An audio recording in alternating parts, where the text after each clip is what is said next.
Mucaan kun isaa waggaa 15 hidhamee isa bara 2021 mana hidhaatii bahe. Zaman inni hidhamu sanatti akka ammaa kanatti teknooloojiin babal'atee hin jiru. Fakkeenyaaf wantoota akka doroonii ofumaan duulan kan namni hin duulchifnee fi kaameraa fagoorraa waraaban fa'aatti babal'atee hin turre.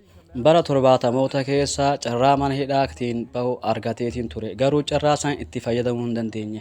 Mee maaliif itti fayyadamuu dide? Mee bal'inaan haa laalluuti.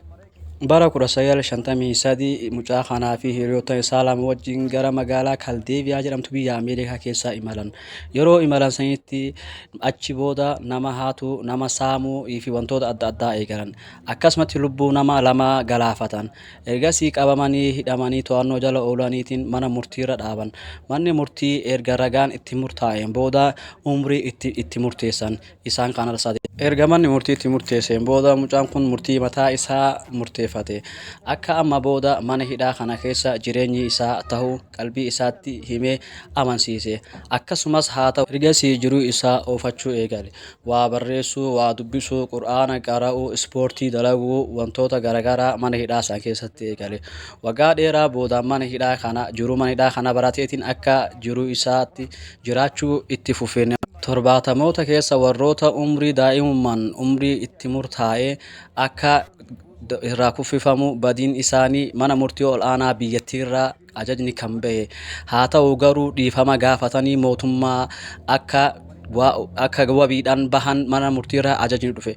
Garuu haa ta'uuti hiriyoonni isaas wabiidhaan dhiifama mootummaa gaafatanii bahan. Garuu inni kun hin dide, hin bahu jedheetiin dide. Maaliif diddaa jedhaniitiin itti dhiheessaniitiin turan gaafii kana.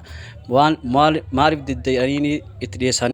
Erga ajajni mana murtii ol'aanaa kanarraa dhufeen booda mucaan kun carraa kana itti fayyadamuu dide. Abboo maaliif wabiidhaan hin baane mootummaa dhiifama gaafattee jedhaniitiin yeroo gaafii isaa dhiheessaniif inni mootummaa dhiifama hin gaafadhu jedhe.